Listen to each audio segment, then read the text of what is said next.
All right, welcome to the Wednesday, January 7th, 2026 Select Board meeting, first Select Board meeting of the year. Happy New Year. This meeting is being recorded. We have 4 members in attendance. Mike Goddard is not attending tonight. Would you please stand and join me for the Pledge of Allegiance? I pledge allegiance to the flag of the United States of America and to the republic for which it stands, one nation, under God, indivisible, with liberty and justice for all. All right, is there anybody in the room or online who would like to speak to the board under number 2, citizens petitions? Seeing as there's none, I would like to welcome Chief Kersey up to the table. Fortunately, there was a police officer death in one of our sister towns, and we would like to recognize that officer right now. Thank you. Thank you for giving me this time, Mr. Chair. Prepared a brief statement. Good evening. I would like to acknowledge Officer Stephen Laporta of the Uxbridge Police Department, who tragically lost his life in the line of duty earlier this morning. Officer Laporta proudly served the town of Mendon for a period of time for 17 years as a full-time dispatcher and a detail officer. He was a dedicated public servant and played a pivotal role in the transition of Mendon's dispatch services to the Metacomet Emergency Communication Center. Officer Laporta was an exceptional employee, a devoted husband and father, and above all, a genuinely good person. On behalf of the Mendon Police Department, I extend our deepest condolences to Officer Laporta's family and to the members of the Uxbridge Police Department. I respectfully request that the Select Board honor Officer Laporta with a moment of silence this evening. And that's the very least we can do. So if we can just take 1 minute of silence, starting now.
I always reflect on how long that minute can be, because it's a long time. Remember someone who's recently fallen. So thank you. Thank you, Mr. Chair. I appreciate it. Right. Number 3. So community events and announcements. We had a communication from FEMA. It's in your packet, and basically it says, thank you. We've accepted your changes to the has completed our review of our floodplain management, and so it's been accepted, and I believe it needs to be also accepted by the DA. Yeah, Mr. Chair, yeah, this is FEMA and MEMA accepting the recent changes to our floodplain bylaw that was passed at the last town meeting. And you're right, it needs to be approved by the Attorney General's office, which will likely be sometime this spring before it goes into effect. Thank you, Mr. Jeremy. All right, so it's now 6:35 plus 1 minute, so we will open the public hearing, and I will read that out. The Mendon Select Board will hold a public hearing on Wednesday, January 7th, 2026, 6:35 p.m. in the Upper Town Hall Meeting Room at 20 Main Street, Mendon, Massachusetts, and virtually to consider an entertainment license change of hours application for PJs at Miss Mendon Diner, located at 16 Uxbridge Road, and PJs at Miss Mendon Diner at 20 Uxbridge Road, and transfer of license to PJs at Miss Mendon Diner from Miss Mendon Diner 2, located at 20 Uxbridge Road under MGL Chapter 138, Section 12. All interested parties are invited to attend and will be given an opportunity to be heard. And so I will have a motion to open the public hearing and be looking for a second. Second.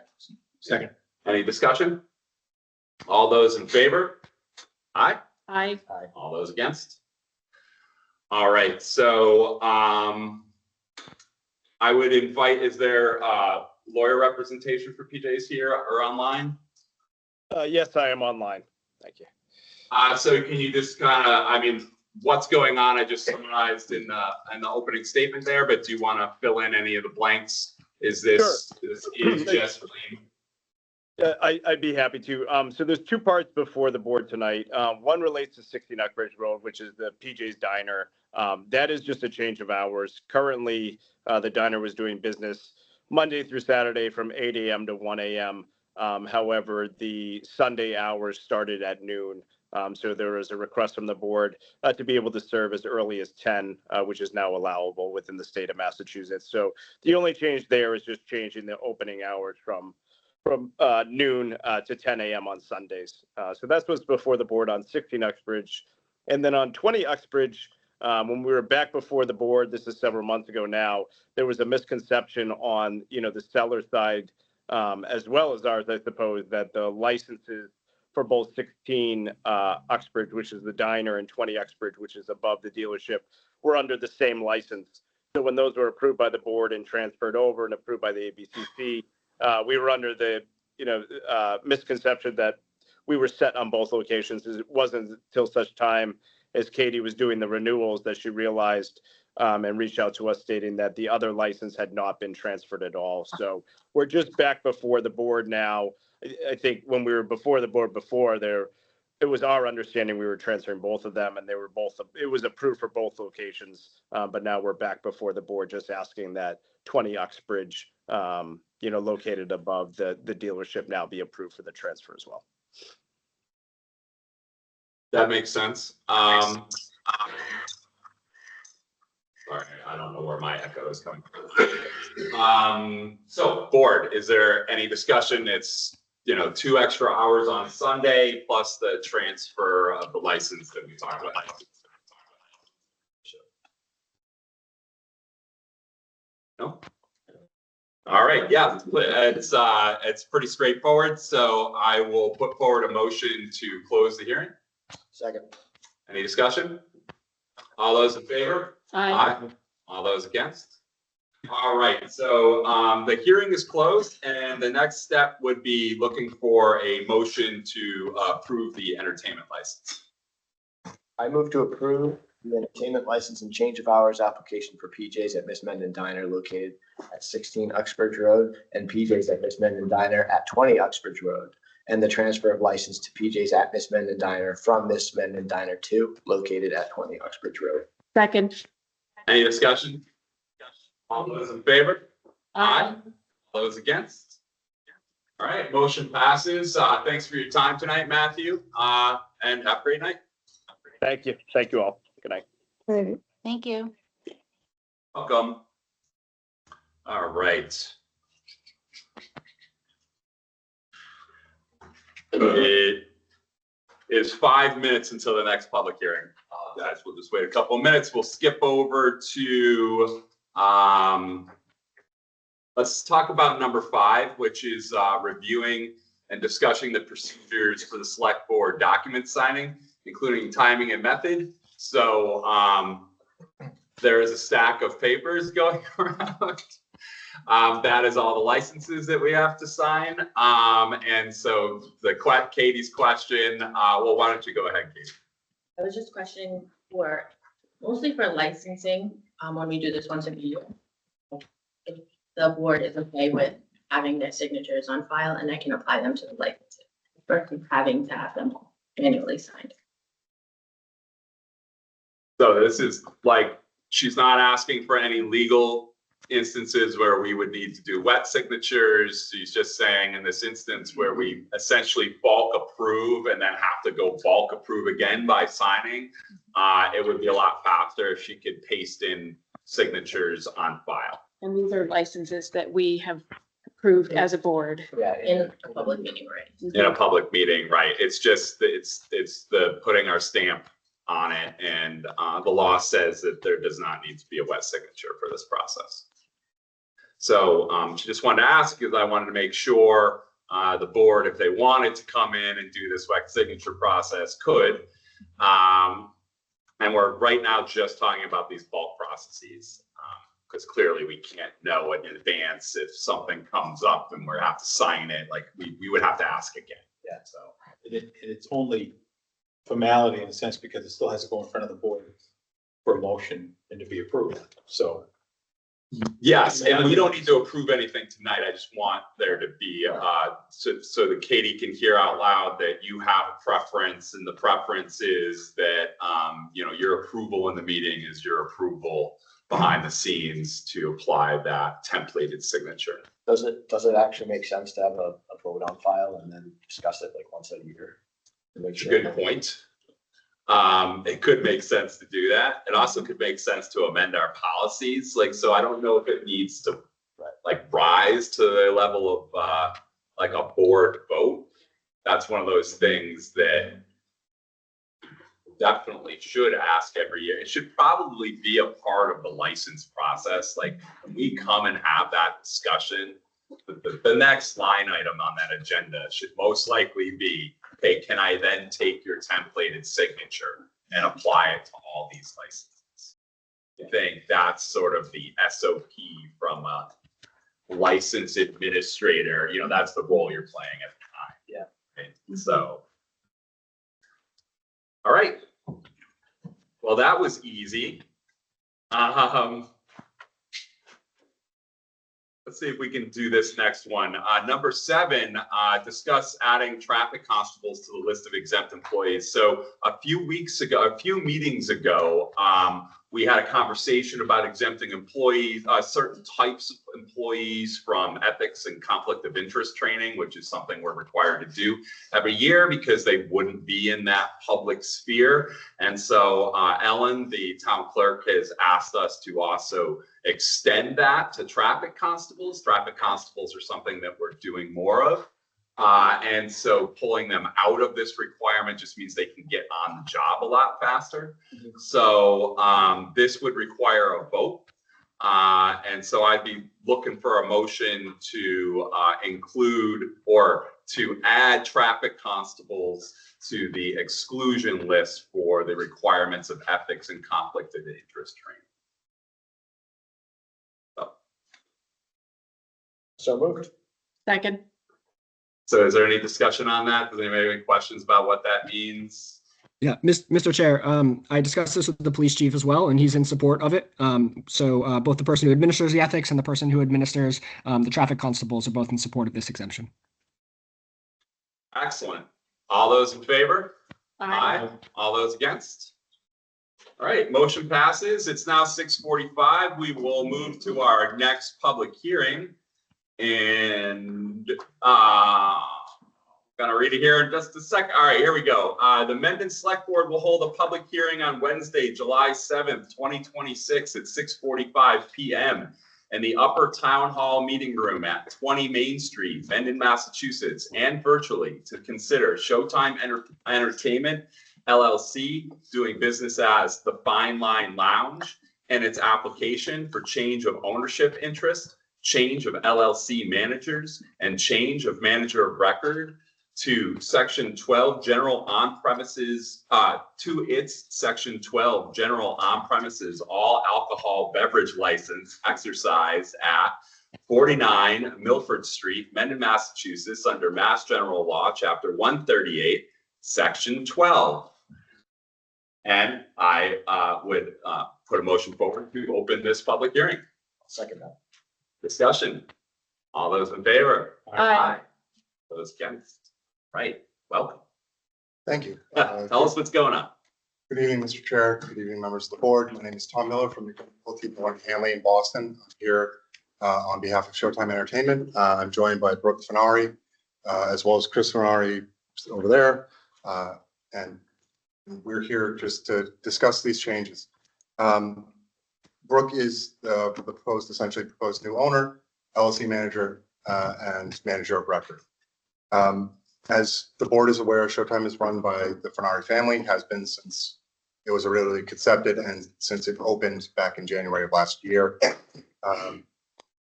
Brooke and Chris have worked with George since that time to get this operation up and running. The changes before you tonight are move George as the LLC manager and add Chris and Brooke. The ownership interest is transferring from George to Brooke. And the manager of record is going from George to Brooke. This is all essentially an estate planning mechanism that was George's intent to transfer this business to Brooke all along, and we've finally completed that process. These changes overall will not affect the day-to-day operations. It will continue to be the same operation that it has been since the day it opened, because it's the same people there overall running it, and just on paper, they are now the ones in control.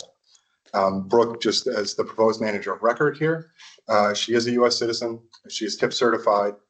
She is familiar with the rules of the ABCC, the laws of the Commonwealth, and the rules of this board for the sale and service of alcohol. And she has worked here since it opened. So she is familiar with how this licensee operates, how to effectively operate it in a way that continues for it to be an amenity to the community and not a nuisance or a problem. I can go on, but nobody loves hearing lawyers speak. So I just want to thank you. We all want to thank you tonight for hearing this application. We'd be happy to answer any questions you have.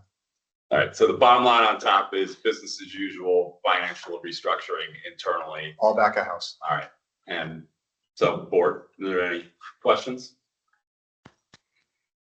These things are pretty minor as far as we're concerned. So if you're happy with what you're doing, we're happy with you as a business in town. So That's good to hear. so yeah, Thank you.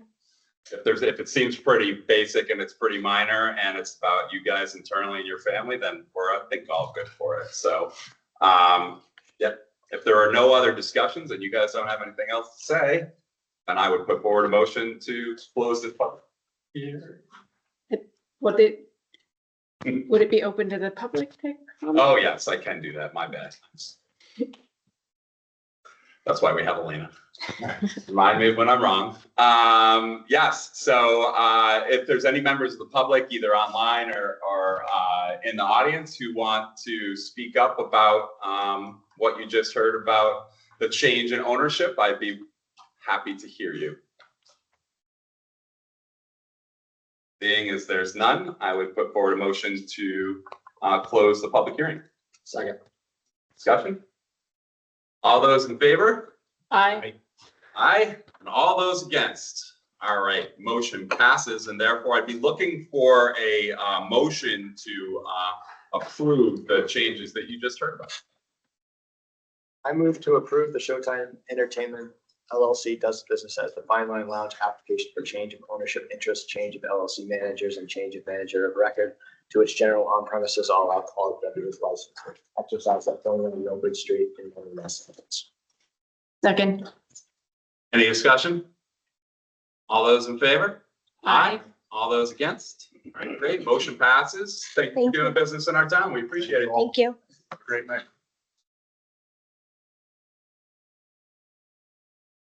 Well, Vanderbox, you have 4 minutes. So I'll talk slow as we get into it. So Brendan will be handling the public meeting for Vanderbox, as I'm a butter to the owners, not to this property. I'm going to recuse myself for the purpose of this public hearing. And so during that time, the chair will be considered Brendan Chanel, and the quorum will be considered Brendan, Elena, and Mike. And just see if I can, let me see if we can squeeze one more thing in the next couple of minutes. So Let's do 9A, which is a motion to approve the minutes from December 3rd, 2025. I was not able to find those. So, You want to table it? well, I don't know. I looked for them in the email. Okay. No. Okay. They are not in the packet, but they were distributed via a link and email, but we can pass that. Yeah, over. I looked That's for, I really could not not, yeah, I couldn't find it. That's fine. We can do it. We can do it next meeting. Okay. So we'll pass that over, and we'll take care of it at the next board meeting, which is in 2 Wednesdays. And then in the packet should have been the December 17th, 2025. That one was, I kept them separate because it was a bigger, like to avoid the packet being so long. Oh, okay. And The second email was. All right. On Monday? Yeah, there's another place. We can also send the link out to the minutes in Civic Clerk, like that section, so they can just see where they can go when they don't, when they don't get an email. Okay. Yeah, sometimes we'll get the problem is on like the Monday, especially when we do that submission, it's like right before it needs to go on the website. So you see a submission from Katie, but then you also see one from Ellen. And I sometimes delete the wrong one. I know that sort of happens. We got to figure that process out a little bit better. All right, so we'll pass that over and we'll deal with that next time. What is number 11? License renewals. Yeah, we can do that in 2 minutes. So the 2026 license renewals, there were 2 licenses that were not submitted when we did license renewals last time. And so one is for Peluso Precision Auto LLC, and it's Class 2 renewal. And then Ron Champney's Used Cars, which is another Class 2 renewal. So I'd be looking for a motion to approve those 2 licenses. I move to approve the Class 2 license for Peluso Precision Auto LLC and Ron Champney's Used Cars as Class 2 dealers. Second. Any discussion? All those in favor? Aye. All those against? Thank you, Mr. Chanel. All right, so the next public hearing will start in 45 seconds, and I will pass that over to you, sir.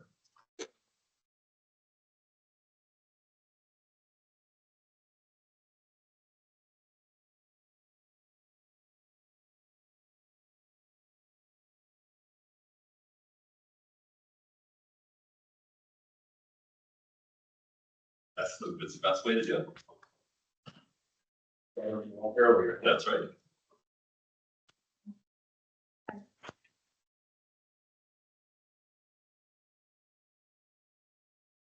Sure.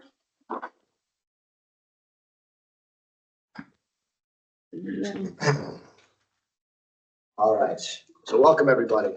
I'll start by reading the public hearing notice. So the Mendon Select Board will hold a public hearing on Wednesday, January 7th, 2026 at 6:55 p.m. in the Upper Town Hall Meeting Room at 20 Main Street, Mendon, Massachusetts, to virtually to consider Vanderwalk Farms applications for a Farmer Brewery pouring permit, Farmer Series Winery pouring permit, and 19H Farmer Series pouring permit under Massachusetts General Laws, Section 19CN, 19BN, and 19H. All interested parties are invited to attend and will be given an opportunity to be heard. And I would look for a motion to open the hearing. Or second. Second. All those in favor? Aye. All right, the hearing is open. So, welcome. Thank you. My parents are in Florida. They're trying to log in right now. They were having some difficulties with the link, so Jeremy just got us a new link. Okay. But we can start without them. They're fine. All right. I don't know if you want me to say anything, but Well, so we've talked about this a few times so far. sure have. So, And I think there were some action items for us to take a look at. There were some clarifications needed for the public hearing notice that we've taken care of and Sure. reposted. Yep. So, you know, I'm willing to open it up for discussion from the board and the public. I mean, I assume that we met with the ABCC. I assume that you got the notes from that meeting. Like, got you up to date on all of that stuff, so, we don't have anything additional to say, just that we're hoping to. Does Jeremy have any? Maybe somebody could just summarize the substance of that meeting. Yeah, certainly. Yeah, certainly. And I apologize. I don't have my notes in front of me here, but we had three questions about description of premise, about public hearing notice, and then about whether they can hold both licenses in the sequence of getting them. So we met with Ralphie, the head of ABCC. We was Mike, Select Board Member Mike Goddard, myself, the applicant Lisa Vandervalk, and Town Council Karis North. We worked through all three issues. The only one that we really needed to make the substantive change on was the public hearing notice.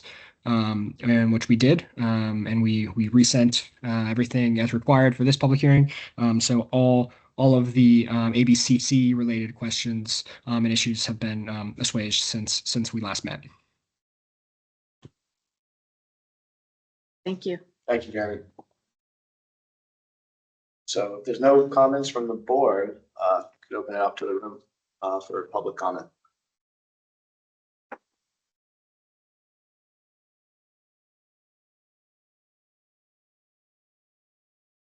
Good evening. Attorney Henry Knight, I'm representing 13 Lovell Street. So I just wanted to just touch base. I know that these meetings, there was comprised of at least 3 different meetings over the time where public safety was a major factor that was discussed. The chief of police was here. He discussed potentially having Lovell Street widened or even taken over by the state highway or the transportation department. So I just was curious as to at this point, if there's going to be any discussion or any comments about the public safety issues of Lovell Street. Back in September, it was mentioned that a traffic safety study would have been appropriate. It was discussed, and ultimately, public safety was a major issue up until November, and there were a lot of problems with that. And I don't know that, or just from my perspective, I know that you spoke with ABCC, but I don't understand or see whether as part of the laws that govern this hearing here today, under the authorizing code, whether, or if you could inform us, has the determination from the ABCC changed as far as to the location of the premises and the contiguous nature of it? Because at the last time there was the findings that stated in both the reports that they weren't contiguous properties, which is a factor under the 19C. And also 19B, and so I'm just a little. Yeah, Mr. Chair. So we spoke about the contiguous nature, specifically with the ABCC. So as we discussed before, in terms of Mendon, or in terms of Chapter 61A, farm protection, the parcels are considered contiguous because they were only separated by a public way. But in the ABCC's definition, being separated by a public way means that they are not contiguous because they do not have exclusive use of that space. So it will be a new license that's over there. That is on the ABCC side to issue a new license number and all of that. This is the local licensing authority doesn't get into that piece of it. And they are required to have the ability to brew at the license place. So there will also be brewing and winemaking equipment on this parcel because from the ABCC's point of view, it's not contiguous with the other. Okay, and so well, with the ABCC issues aside, I'm just kind of concerned at this point as to I haven't heard anything about any public safety issues or that was a big concern. Lovell Street, we talked about it extensively for almost over an hour. The increase in traffic on that road and so in my recollection, and I could be wrong, but my recollection was that we discussed separating that into two separate issues, being a licensing issue and then revisiting as a level street public safety as a separate topic in an upcoming meeting. That's my understanding. That's correct, Mr. Chair. And I have asked the police chief, the fire chief, and the highway superintendent to join the meeting on the next meeting on the 21st to discuss public safety issues, possible mitigation plans. The whole come up with an approach and a game plan for Level Street. But you're right in that the discussion was to separate the licensing and the transportation issues. I would just note that I think that it might be important to do both at once because the board is authorized and within your discretion is based upon that factor. So I'm concerned that if you set that to a later date and just issue the license, then you've kind of painted yourself into a corner where part of the reason why it's important that this be done under the proper section is because this board does have the authority that if it's not an appropriate location to extend or issue this license, then it would be within your discretion. So I just would like to make the board aware of that, if that's how this is going to be handled, which is either way, fine out. But so my understanding now is that this is just solely about the licensing issue, ABCC paperwork, and that the public safety portion of this has been essentially bifurcated into a separate hearing that's not going to, or I'm just concerned as far as the effect. What if at that meeting, all the parties come together and find out we don't have a good solution and this is creating a nuisance or an overburden on this street. I understand the business has been there and I'm not anti the business. It's just a matter of, in November, the town administrator had stated to Ms. Vanderbilt that it's not your intention to have two separate operations. You're just trying to shift one over here so it's a better location. And then the reply was, no, we want two, we want both. So this is essentially a brand new license for across the street, which is changing the whole nature of Level Street. I mean, Level Street was different before the Vanderbilt farm started over there with the Christmas tree farm and everything. But you cannot deny that it hasn't expanded in somewhat outrageous way. And not that it's their fault of the traffic and that it's a dangerous little road, but it just is. And the fact is that, like I said before, this is getting to be Metro West soon enough. And the traffic on that road is a danger and a hazard. So I would just note from the neighbor's point of view that we would oppose issuing of this additional license because they already have one down there. This is not a commercial zone. I understand that this all started because of the farm law and under the farm rule to be able to get the initial pouring license. But from my client's perspective and from ours, I think that it's a slippery slope at this point by bifurcating that. I appreciate you. Thank you. So I'd like to open it up to the board for any comments, if there's any comments at that point. Otherwise, I do have a comment, and it's a more far-reaching comment, and it really builds on the previous speaker's suggestion that Metro West is coming soon enough, and there's been a lot of changes, and there has been changes in the town as a whole. And 30 years ago, our predecessors tried to make Level Street safer, and it's not unsafe because there's a farm there. It's unsafe because the road's not safe. And I would say that I appreciate the Vanderbilt family because what they have done is they have cleared the brush and effectively widened the road and made a pedestrian walkway on both sides and altered the. Was that visible? I didn't see any widening of the road. To state to you, sir, that certainly the pavement hasn't widened, but the sides of the road were cleared so that rather than pedestrians having to walk in the roadway, they actually walk on the side of the road in a walk area that's been segregated.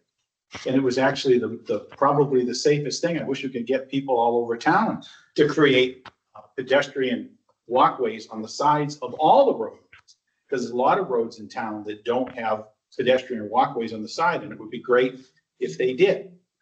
And I can tell you that I'm going to advocate for the town to actually flatten and straighten and fix Level Street like the town was ready to do 30 years ago. And like we have done in many other roads in the town. In fact, Lovell Street was a dirt road. It was the last road to be a dirt road. And it's ironic that the people that wanted it to stay a dirt road were the people that lived on that street. And the town previously overruled the townspeople who live on that roadway and said it's a public road that belongs to everybody in town. And we're going to pave it because that's going to make it safer and more passable. And we know that, and at the time, the town, Mendon had about 1,500 residents. Now we have 6,200 residents. And it's important for us to, from a public safety standpoint, put that in our plan to make it a safer, wider roadway. But with that being said, I think that's a separate argument from whether we allow this operation that's been going on for a couple of years now not to continue. So that's my 2 cents. And I can tell you that as someone who actually investigates traffic accidents for a living and have been very concerned about that road and several others, frankly. We have another issue coming up on another roadway on the other end of town where it was made a one-way street because simply two-way traffic wasn't safe. And I think a long-term solution to that is probably to straighten and widen that, but it would involve probably taking some land from some of the owners who don't want that to happen. Sometimes that's the only way you can make something safer, but it definitely needs to be safer and it should be widened and flattened. So that's my 2 cents, Mr. Chair.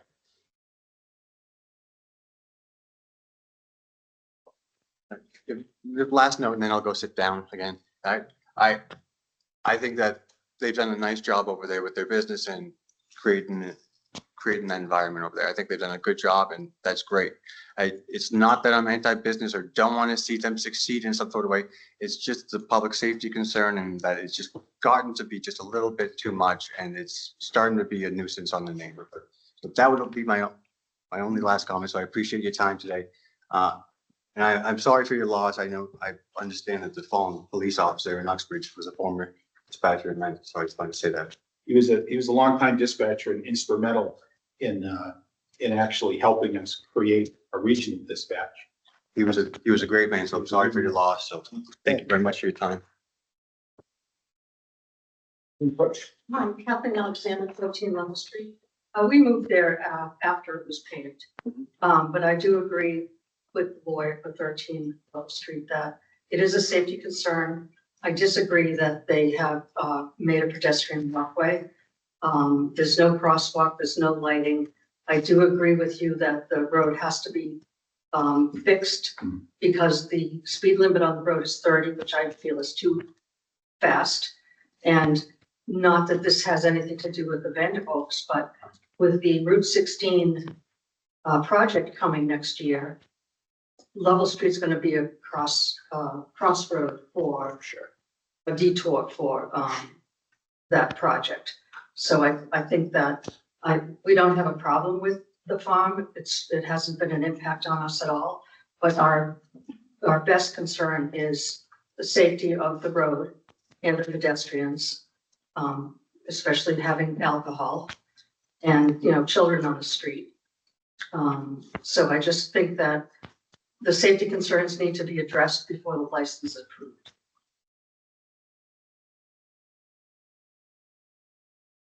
Does anyone else have any comments?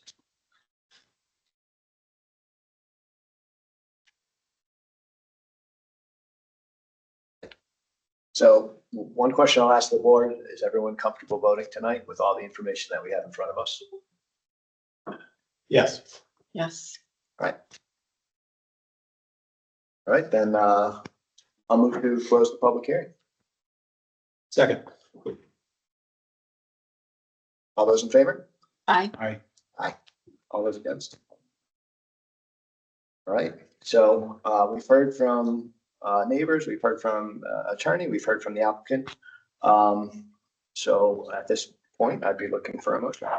Mr. Chairman, I make a motion to approve Vanderbilt Times application for a farmer rural reporting permit, farmer series winery reporting permit, and 19H farmer series pouring permit under Mass General Law, Section 19CN, 19BN, and 19H.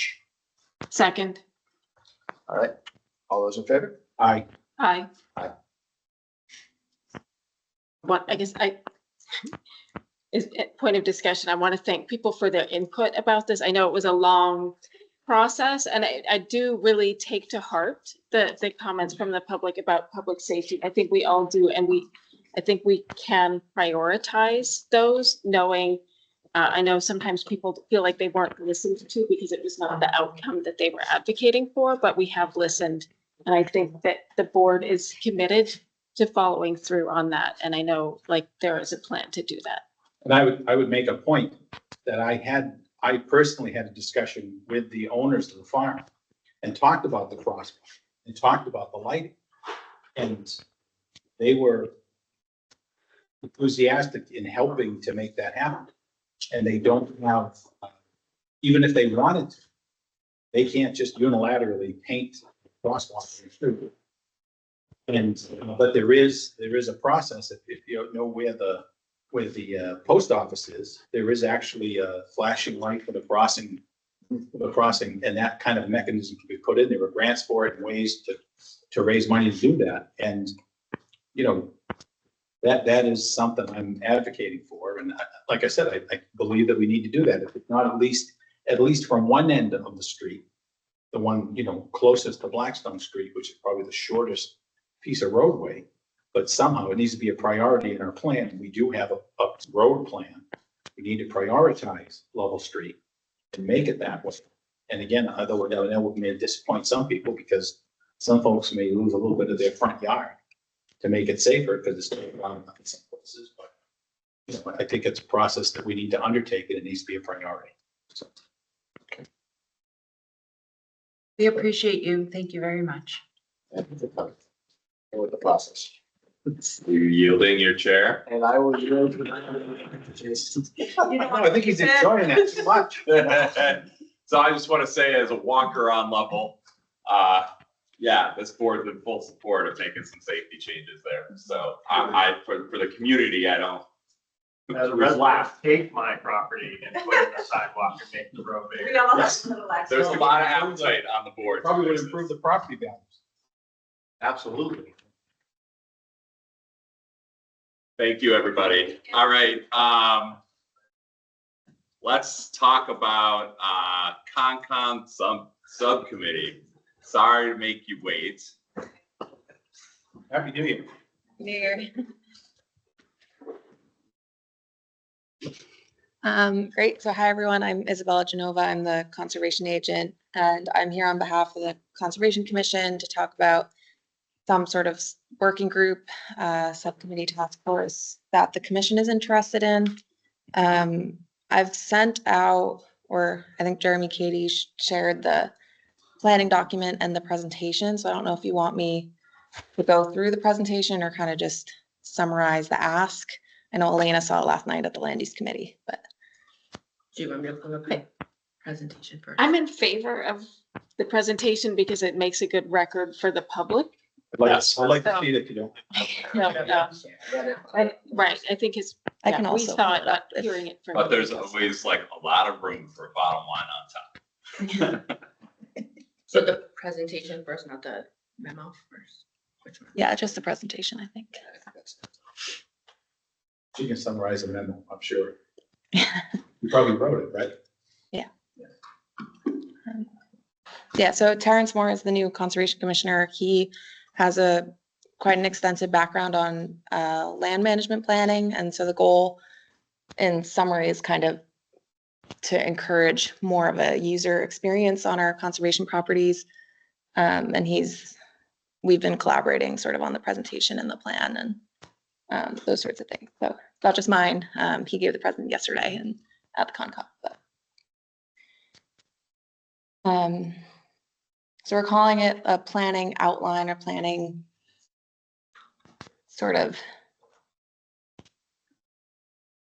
And then you can go to view, focus on content, and it'll get rid of that top bar there. Do I have to do You it focus here? on content? It's not there. Go to view.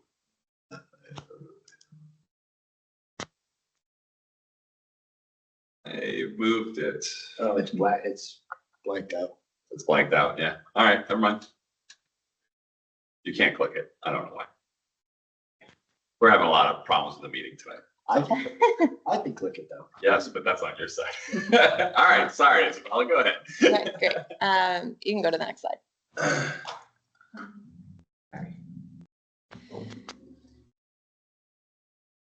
Yeah, so our sort of planning objectives for the conservation sort of planning process is basically to promote public understanding and support for the need of continued resource protection. I think this has sort of come out of some discussions and backlash when we keep bringing new conservation properties to town meeting, and we want to make sure we're able to continue to encourage purchase and also ensure that residents are engaging and using the properties as soon as they're purchased and not waiting many years. Sorry, I'm going to pull it up on my own computer as well. And so the purpose that we sort of want to focus more of the conservation work on that is coming from the Concom Act, which is established to protect wetlands and conservation land. Our meetings are almost all wetland permitting. We don't really have time during our bi-weekly Conservation Commission meetings to do planning activities. So we want to make sure we're still focusing on conservation land at the same time. And so through the planning process, we're going to go and develop descriptions of all of our properties.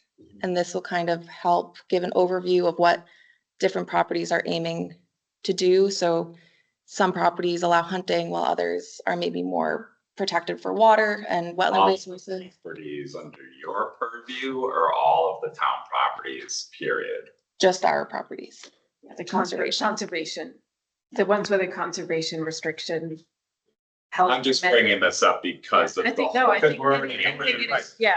is useful. So the to land use clarify. plan. It's definitely a plug-in to that. Right. That also includes the one where it has a conservation restriction, Like the farm, like Major Maple Farm. Yeah, only properties under the Conservation Commission's jurisdiction are we're planning to look at. That's whether we own it directly or hold the CR on a different property. Awesome. And we also want to establish goals and objectives for each of our parcels as well. So I think something we haven't been doing as much of is active management, forest management plans, agricultural plans. Many, properties that we're obtaining for agricultural purposes are solely being hayed, and kind of trying to expand on other opportunities that we can do within the conservation restriction that we hold. Next one, please. Like grazing rights, like can you throw an example out there of what other thing we might do? Like community farms or? Yeah, you could do grazing rights. You could rent it rather than lease it to someone who's just haying. You could lease it annually to a real farmer. You could do garden beds and rows, and then you could also do community garden. You could do farming for the food pantry and have real food rather than just shelf-stable food. That's an interesting, so the idea is to take some of that land and farm it for the purpose of having fresh fruits and vegetables brought to the food pantry. It's a great idea.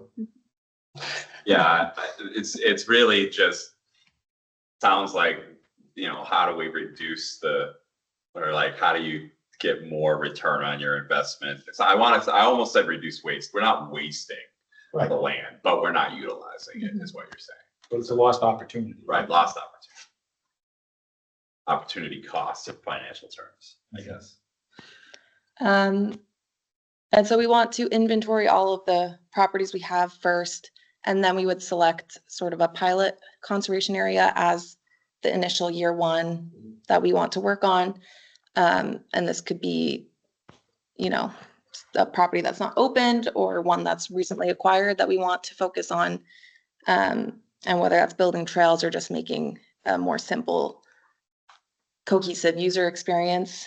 And then we would kind of talk about, are we going to do like a 5 or 10-year plan and how we are going to implement the first year and who's going to collaborate and those kinds of things.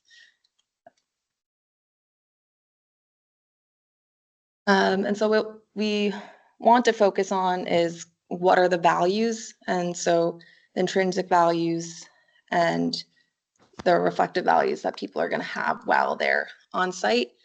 And we can go to the next one as well. So the resources, kind of the trees, the plants, you know, are we protecting something for a public water supply or a scenic view, whereas the values are more internal, emotional connection, historical connection, and the things that you can reflect on while you're sitting there. And so, you know, Terry has some other World War, or not World War, sorry, Revolutionary War. But I think I like to focus on the stone walls. You know, it's very different to reflect on that all of Mendon was cleared at one point. And you can only really visualize that when you're looking at the stone walls. So we have no old growth at all. Like, no, I don't think so. they're asking. It was a farming community. Yeah, so like literally no trees, everything. It was too expensive to let them keep trees because they needed it all for To build the homes and stuff. Yeah. It would be interesting to just like when you're talking about intrinsic value, like knowing the ages of some of these forests so that, you know, people could visit ecological systems, you know, would Different be, stages of succession. yeah, different stages of succession would be pretty cool. That's more of a like especially a when nerd tour, but no, but like when you're on the walk, that's part of it, of Yeah. like different signage that we can have. So if we are focusing one property on like historical agricultural, do you walk through a field and then first successional field and secondary and what we're maybe getting closer to old growth. And I think pointing out the stone walls or pointing out the wolf tree that maybe was the only one in the agricultural field, or, you know, how did the beavers make the new pond that showed up and the stone walls in the middle of it. And I think we want to focus and have some of those experiences through the properties while you're on the trail. And so this is, Terry wrote an example vision statement.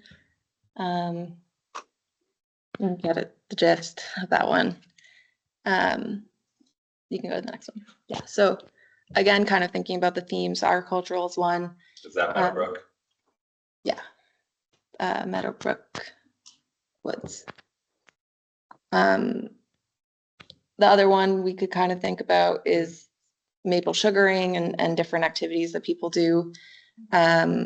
We can also, you know, focus on a cedar swamp and talk about the whaling efforts and how the cedars made the whaling ships, and then the indigenous people's use of cedar and those kinds of experiences. And that could be as simple as like a bench in front of the cedar swamp with a sign. But those are kind of the things that we're looking to do next. And then I think many of our properties do have well-established trails. And, you know, maybe we want to pick areas that are going to be more focused for different things like research. We want to invite colleges or high school students to do smaller projects, picnicking, and different experiences that we will want people to have besides just hiking and biking. Next. And then additionally, also making sure that all of our properties that need forest management plans have them, that we're maybe putting out to bid once a year, a different property to get managed as needed. Other ones are agricultural plans. Some of our CRs need agricultural plans and we don't have them because they're not being actively maintained, but yeah. And then the next one, please.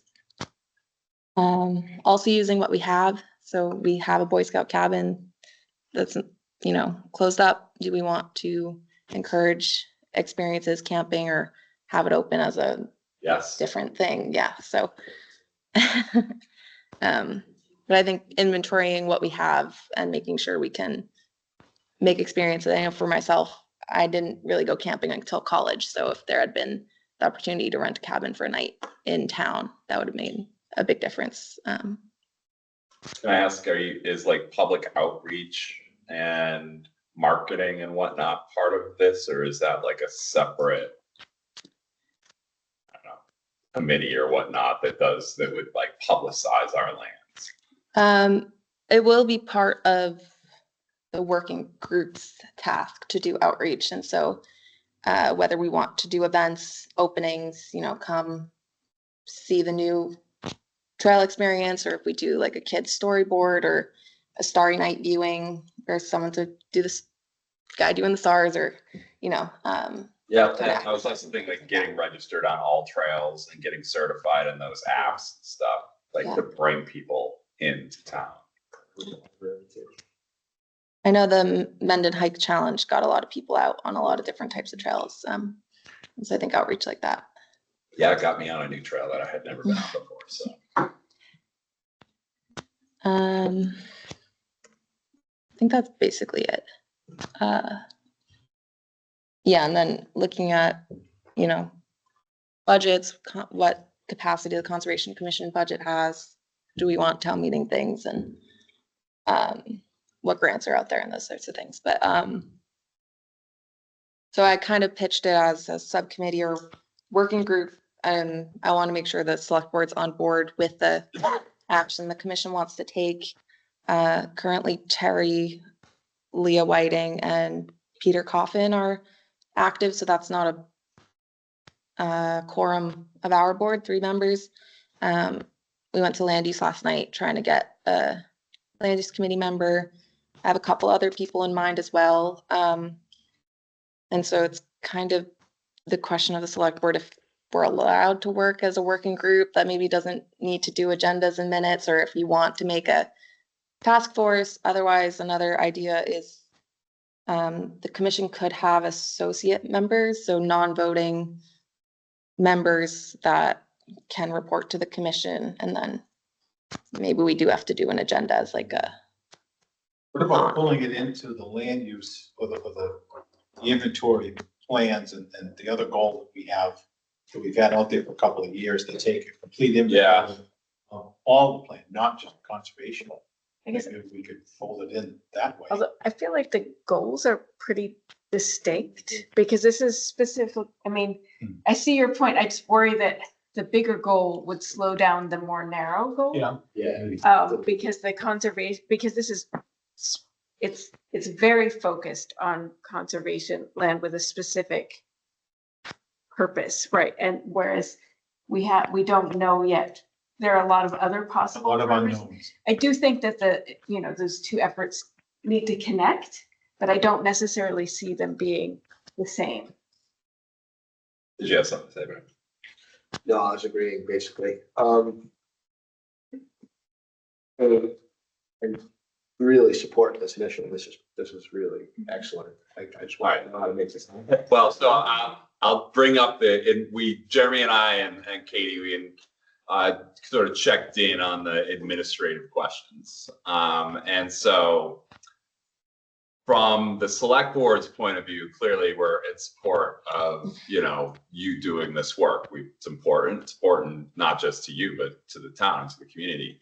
So like, there's no problem in you doing that. The difference between a working group and a committee, right, or even a subcommittee, is just how official it is. And the officiality is sometimes what bounds people to finish the work, but sometimes not. And it's kind of a toss up. And you can look through our committees and see some have succeeded and some have not. If you go the committee route, you have all the information, but what we would ask is that you essentially put this into a 1-page, and we can send you Katie can send you an example of how we've done this for other committees this year, but basically a 1-page statement of your mission, how it would be organized, all that jazz. And then we would instantiate that at a future meeting, and then you would advertise it through Ellen and get people into it. So when you do a committee, it becomes part of the town, right? And so if you can't get people in, right, that gets people in. Or if you're like, we need somebody from land use, right? And so if we make that a committee, then somebody from land use has to come in and join, right? So whereas now you're asking them to volunteer. So I think we'll throw that question back on you and say, we're happy to support either one. If you want to do a working group, go out and do that. And we do appreciate you asking. But like, we just want to know when you've hit milestones and you have cool things to say, or you need help with something, that's when we want to know if it's a working group. When it's a committee, we'll just ask you for more official check-ins every 3 or 4 months so that we can nudge you along. The committee also will take longer to start. The working committee can start right now, right? So like, these are the balancing acts. This is, if you want this to be a program, essentially, that goes on for, like you're saying, 3, maybe 5 years, I would probably lean towards the committee route so that it could exist outside of you. Get a webpage. You get a webpage, you get town clerk support, but there's more work. So if I was sitting in your shoes, I would start my working committee and figure out how to create a longer running committee that we can officially support, but I would just get started if I were you. I'm not you, so you get to make those decisions. But that would be, from my perch, I guess. I created the bylaw review committee. We spent a long time talking about how to make that, and now it's made and it's running and it's working. But it took like a lot of discussion as to like what its mission really would be and how it would report out. When it's unstructured, it's essentially the Concom's problem all the time, which is you, it's your problem all the time. But if it's a committee, then there can be a chair that's not you, it could help, but it can also hinder. And so I think you need to sort of feel it out and see how your group goes. And if you feel like it can be a long running committee, let's make it one. That's my opinion. The other thing is committees can live past the members. Right? So if That's right. leaves, I mean, the committee's still there. So yeah, this isn't something that's not important. Right. So if the purpose doesn't go away, it makes sense to eventually become a committee. yeah, but it never succeeds or fails like on the select board's merits. Like it's for yes men. I love it. We're all very conservation minded. Yes, we are. Yeah, so I mean, I'm definitely supportive of this action, like whatever form it takes. And it does seem like it's often been the case that a subgroup of a committee has made progress. And like, I think, yeah, sort of sometimes it's the path towards a more formal committee. But yeah, I think as Jason pointed out, it does becoming a formal committee has the potential to down a lot. It does. But I mean, I think it's a good goal, especially when you're talking about 5-10 year plans. But it sounds like there's like the potential for good progress, especially when there are like enthusiastic, committed, knowledgeable people who are on it. And like, that's fantastic that we have that. So thank you for pushing us in this direction. And I guess another question is there some other way that the select board can support this effort? That's a good question. And my only other suggestion would be whether you would want to potentially do associate Concom members and then make them a little like whoever gets. I mean, I can give you an example of like this board essentially had a similar sort of issue with policies and procedures. And, we had resolved to solve this kind of ongoing issue that wasn't, it's kind of like this, where it's like, we should do something about it, but it doesn't rise to the level of emergency. So, it never fell on like the most important thing to do every week. And so what ended up happening was Brendan sort of subcommitted it on his own and pushed it through over the course of a year with a few of us. And then it became more of an official act. And so, I like the working group. We've done working groups for a couple others. I like it. but only when it doesn't, it's an act, like the policies are over now. We don't need to talk about them anymore. And your thing seems to want to live a little bit longer. And so I think that we're a committee figuring out how to tie it. That's why having land use is very important. I mean, tying it back to that is. The one issue with land use is already mostly made up of other committee people. representatives. There are Right. not a lot of belief. There's only one member who is not actually part of another committee. I mean, okay, well, there's Anne, who's the chair, but, Right. and then there's Carolyn Barthel, but then all of the other members are already either representatives of committees or now Frank Nero he's not the planning board representative, but he's on the planning board. So the term land use doesn't have that many people. Right, so I'm really saying other committees. Yeah. Right, yeah. Land use is also more the acquisition Mhm. and approvals of different But uses. I mean, I think, than- yes. The expertise, it's not really the action, I guess. But I mean, I do think about like, we have had people, I believe there was somebody else who was interested in planning board or conservation commission. There was some. Oh, when we did the, Now Steve Colstrom, interested. in planning board, but he mentioned like land use as one of his interests. So like, I just wonder, I think about, other community members, but I know I brought that question last night. It's like, I just think about there are community members who are interested in becoming more engaged, whether it's like through a formal appointment or potentially working with a group. But I don't know. I think like I hope that you keep going, and I hope that like, whatever it ends up being, like I mean, I'm supportive, like as a land use committee member. I don't think I can commit to it at this time because I like have a lot of other things, but I would, I'm probably, and like, but I don't know, like if others. pick an interesting pilot property. Yeah, I think about like Ellen wanting to bring passive rec to some of these properties. Mhm. But not like, having to do it on our own, it being very difficult, and a committee like this maybe being able to sort of come up with all the prereqs needed to have something like that fly.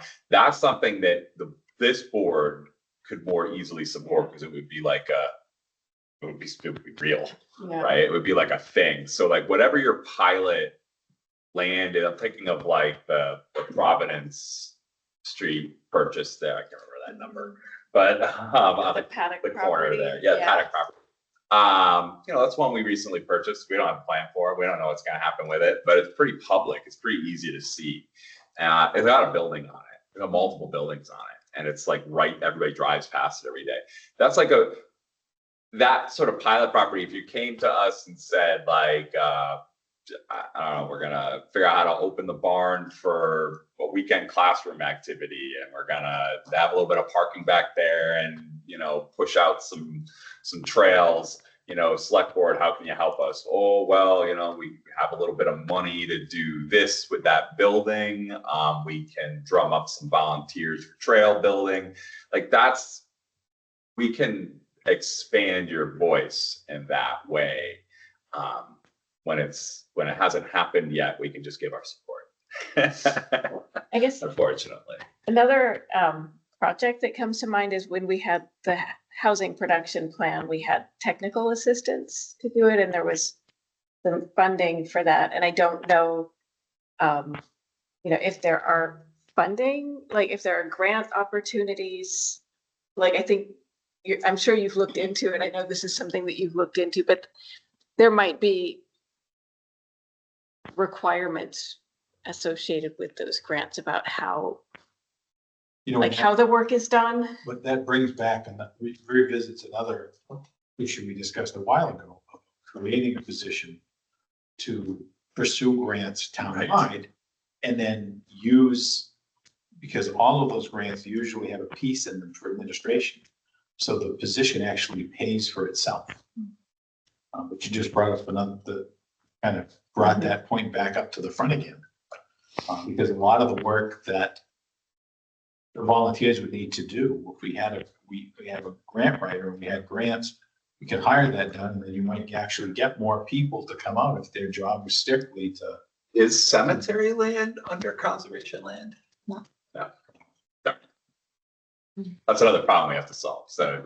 No, I think, I did get the grant for Maple Farm and Muddy Brook North, so I'm thinking like this committee is gonna work on Muddy Brook North as the pilot property, because we'll have the money for the Yeah. trail. And then kind of designing a story to go through that property on the trail.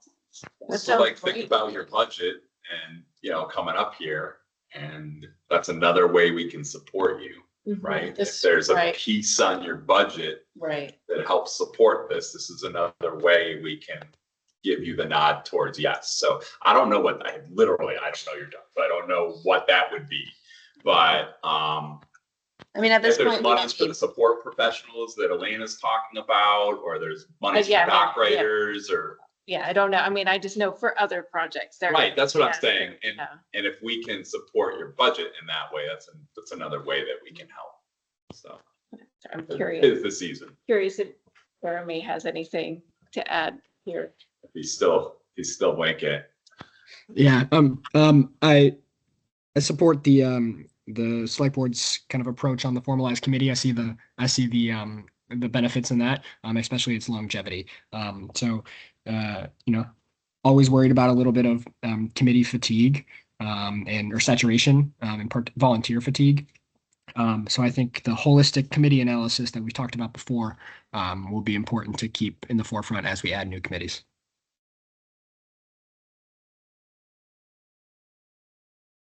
All right.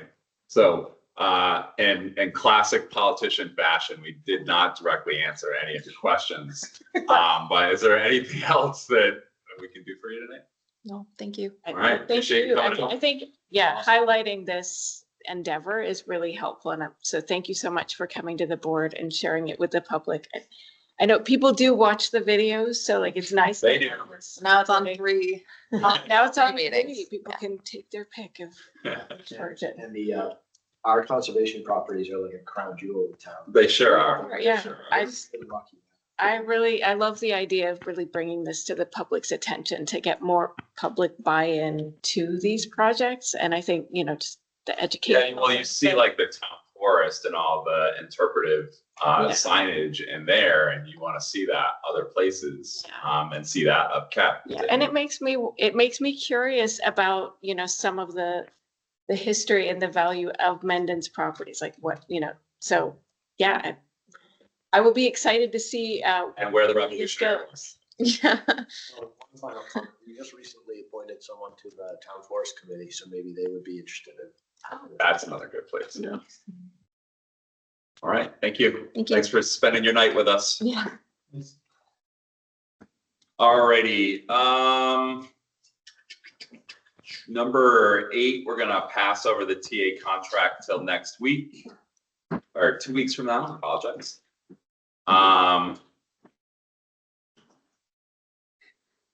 All those, we are going to pass on number 12 until Mr. Goddard is with us and Jeremy is well enough to talk. And we're also going to pass on, did I say 12 already? We're going to pass on 12. We're going to pass on 13. And we will talk about future agenda items. So we are arranging the park commissioner. We already said that last time. So that's going to be happening here very shortly. And then our next meetings are January 21st and February 4th. In between that time, actually January 22nd will be the Connect 351 conference. So make sure you're all set and ready to go for that. If you have any questions, you can email Jeremy and I. And I think that's it. And then I'll go into executive session here in just a second. Just curious. So I know, Katie, you registered me. Who else is going from the board? So I'll be there from Thursday to Saturday. Same thing, same bat time, same bat channel, just Right. like, I know I'm dating myself by saying No, that's all right. I grew up watching. I see the video in front of my face as soon as you say it. Yeah. But it's the same, same as we did last year, or the same hotel, the same. Same hotel, yeah, everything's the same. Yeah. So, They do have EV chargers in their parking lot on the inside. all right. All right, so we are going to be skipping the executive session letter A. That's being postponed to the next week. Right?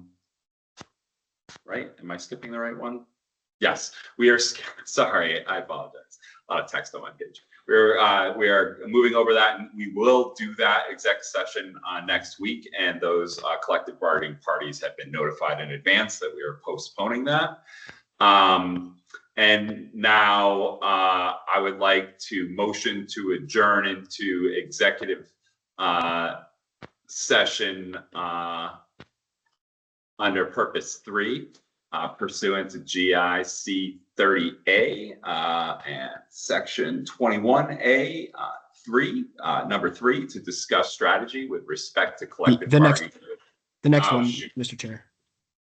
Yeah, the next one doesn't have a motion, so I'm going to just say we're going to move into executive session pursuant to MGL Chapter 30, Section 21A, number 7, which is to comply with or act under the authority of any general or special law, specifically to review and approve executive session minutes as required by Mass General Law, Chapter 30A, Section 22, and we will adjourn from the meeting from executive session, so we will not return to this public meeting.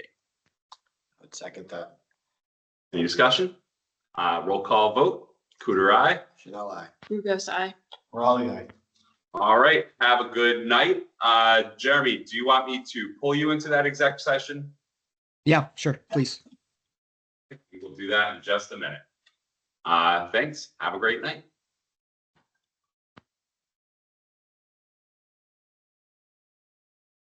Are you gonna make a, you know what, just close the whole meeting.